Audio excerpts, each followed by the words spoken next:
ଅକ ଚାଲିଲେ ପେଟ ପୁରେ ଏଭଳି ଯଦି କହିବା ଯୋଉ ଆଗକୁ ଦୀପାବଳି ଆସୁଥିବାରୁ କୁମ୍ଭାର ପରିବାର ମାନେ ନିଜ ନିଜର କୌଶଳ ବୃତ୍ତି ଆପଣେଇଛନ୍ତି ଏବଂ ଯଦି କହିବା ବର୍ତ୍ତମାନ ଜୋରସୋରରେ ତାଙ୍କର କାର୍ଯ୍ୟ ଜାରି ରଖିଛନ୍ତି ଏବଂ ଦୀପ ତିଆରି କରିବାରେ ତାଙ୍କର ବ୍ୟସ୍ତ ଥିବାର ମଧ୍ୟ ଦୃଶ୍ୟ ଦେଖିବାକୁ ମିଳିଛି। ଏଭଳି ଦୃଶ୍ୟ ଦେଖିବାକୁ ମିଳିଛି ନବରଙ୍ଗପୁର ଜିଲ୍ଲାର ପାପଡ଼ାହାଣ୍ଡି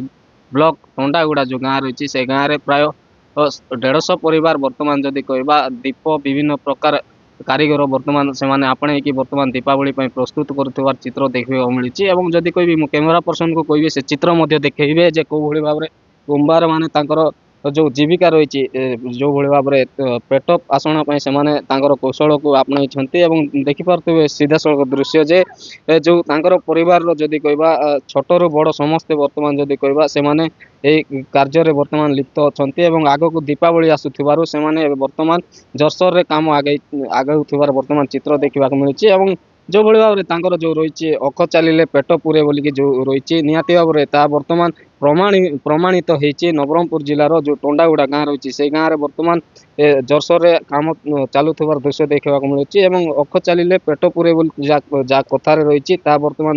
ବାସ୍ତବରେ ତାହା ଦେଖିବାକୁ ମିଳିଛି ଏବଂ ଆମେ ମଧ୍ୟ ଗ୍ରାଉଣ୍ଡ ଜିରୋରେ ଆସିକି ତାର ସ୍ଥିତି କଣ ରହିଛି ତାର ପୁରା ଚିତ୍ର ଆମେ ଆପଣମାନଙ୍କୁ ସାମ୍ନାରେ ଦେଖେଇବା ପାଇଁ ମଧ୍ୟ ଯାଉଛୁ ଏବଂ ଯଦି କହିବା ଯୋଉ ଦୀପ ମାନେ ଦେଖିପାରୁଥିବେ କୋଉଭଳି ଭାବରେ ଦୀପ ମାନେ ପ୍ରସ୍ତୁତ କରାଯାଇଛି। ଚନ୍ଦ୍ର କୁମ୍ଭାର ଆଗେ ଦୀପାବଳି ଅଛି ଯେମିତି ମାଛ କୋଚିଂ ଷ୍ଟାଣ୍ଡ ଫାଣ୍ଡ ଏଇ ଦୀପ ସବୁ କିଛି ବନେଇ କରି ଜଗଦଲପୁର ନବରଙ୍ଗପୁର କୋରାପୁଟ ନେବୁ ବିକେ କଣ କିନ୍ତୁ କେତେ ଟଙ୍କା ଲଗାଉଛି 100 କୁ 70 ଅଶେ ବୋଲେ କି ସାନ ଦୀପ 100 କେ 50-60 ଟଙ୍କା ଆରେ ବଡ଼ ଦୀପ 70-80 ଟଙ୍କା ଏମିତି ଦେବା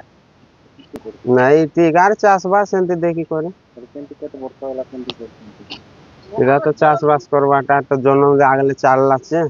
ସେମିତି ଆଇବିନି ସେ କରତେ ଆଣୁଛେ ବେପାର ତ ଠିକ ହେନ୍ତି ଚାଲଲା ଯେ ହେନ୍ତି ବିକୁଛେ ଆରୁ ଚକ ଚାଲିଲେ ତ ଆମର ପେଟ ପୋଷବାଟା ନାଇଁ ସରକାର ଯଦି ସାହାଯ୍ୟ ଟିକେ ମିସିନ ଫିସିନ ଚକ ଦେତା ବୋଲେ ଆହୁରି ଟିକେ ଭଲ ହେତା ବୋଲବାଟା। ଏଇଟା ମୋର ନାଁ ଅମିକା କୁମାର। ଆମେ ମାଟି ସାମାନ ଗড়ବୁଛେ ଦୀପ ଗড়ବୁଛେ डिजाइन सामान गड़बुचे मात कौड़ी क्या गड़ी कर तो हांडी कुंडरी सब करी बिक्री करबुचे दीपावली आचे दीपावली थान दीप आका गड़बुचे दीप के जगदलपुर कोरापुट भुवनेश्वर दिल्ली फोन जो आमर सामान ये लोग नरंगपुर नेले होलसेल रे देबुचे आमर घरे 5टा परिवार गाँव रे 150 परिवार आछत गाँव रे सब कुमार लोग बनुचे आमके सरकार आदाय भन नहीं करवार आमके सरकार किछि आमके गोटे सबले नहीं करूचे आमे आमे आर खणे के ऊपर के देव सरकार जदी आमके सबले करता बोले आर खणे ऊपर के चेक तो आमके गोट काटा गोट करले भने आमके सरकार नहीं देखबा परिवार आमी इटी दीप नी ही लोगे 2टा लखन 3टा लखन नी बने बने आमी जेंती हेल्प पेट जीना चलबाटा सागरे नून रे भरा इ लोग का होलसेल रे दी दोचे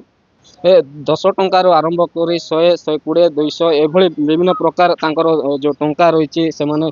ବିଭିନ୍ନ ଯଦି କହିବା ପଡ଼ୋଶୀ ରାଜ୍ୟ କଥା କୁହନ୍ତୁ ପଡ଼ୋଶୀ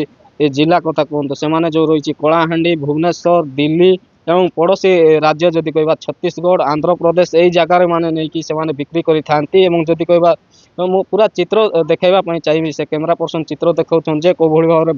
ଭଳି ଚିତ୍ର ରହିଛି ଏବଂ ଯୋଉ ଦୀପ ମାନେ ରହିଛି କୋଉଭଳି ଭାବରେ ବିଭିନ୍ନ ପ୍ରକାର ଡିଜାଇନରେ ସେ ଦୀପ ପ୍ରସ୍ତୁତି କରାଯାଇଛି ଏବଂ ଯଦି କହିବା ଯୋଉ ଟଣ୍ଡାଗୁଡ଼ା ଗାଁ ରହିଛି ଏ ଗାଁରେ ପ୍ରାୟ 150 ପରିବାର ବର୍ତ୍ତମାନ ଯଦି କହିବା এই ଦୀପ ତିଆରି କରିବାରେ ବର୍ତ୍ତମାନ ବ୍ୟସ୍ତ ଥିବା ସେମାନେ ପ୍ରତିକ୍ରିୟା ରଖୁଥିଲେ ଏବଂ ଯଦି କହିବା ଯୋଉ ଚିତ୍ର ହିଁ ବୟାନ କରୁଛି ଯେ ତାଙ୍କର ଯୋଉ କୌଶଳକୁ ସେମାନେ ଆପଣେଇଛନ୍ତି ତା ବର୍ତ୍ତମାନ ମଧ୍ୟ ବଜାଇ ରଖିବା ପାଇଁ ସେମାନେ ପ୍ରସ୍ତୁତ କାର୍ଯ୍ୟରେ ଜୋରସୋର କରୁଛନ୍ତି ତ ଯଦି କହିବା ଯୋଉ ରହିଛି ଏଭଳି ଯୋଉ ଚିତ୍ର ରହିଛି ଯଦି କହିବା ଛୋଟରୁ ବଡ଼ ସମସ୍ତେ ବର୍ତ୍ତମାନ ଏଇ କାର୍ଯ୍ୟରେ ଲିପ୍ତ ଅଛନ୍ତି ଦୀପକୁ କୋଉଭଳି ଭାବରେ ଅଧିକ ଏ ବର୍ଷ କିନ୍ତୁ ତାଙ୍କର ବେପାର ବାଣିଜ୍ୟ କେମିତି ଆହୁରି ଟିକେ ଅଧିକ ହବ ସେଇ ଚିନ୍ତାରେ ବର୍ତ୍ତମାନ କାରିଗର ମାନେ ରହିଛନ୍ତି ଏବଂ ଯଦି କହିବା ଯୋଉ ଦୀପାବଳି ଆସୁଛି ଆଗକୁ ଦୀପାବଳି ପାଇଁ ମଧ୍ୟ ପୁରା ପ୍ରସ୍ତୁତ ହଉଛନ୍ତି ଦୀପ କାରିଗର ନବରଙ୍ଗପୁର ଜିଲ୍ଲା ପାବଡ଼ାହାଣ୍ଡିରୁ ନିର୍ମଳ ବିଷୟ ବଡ଼ ଖବର।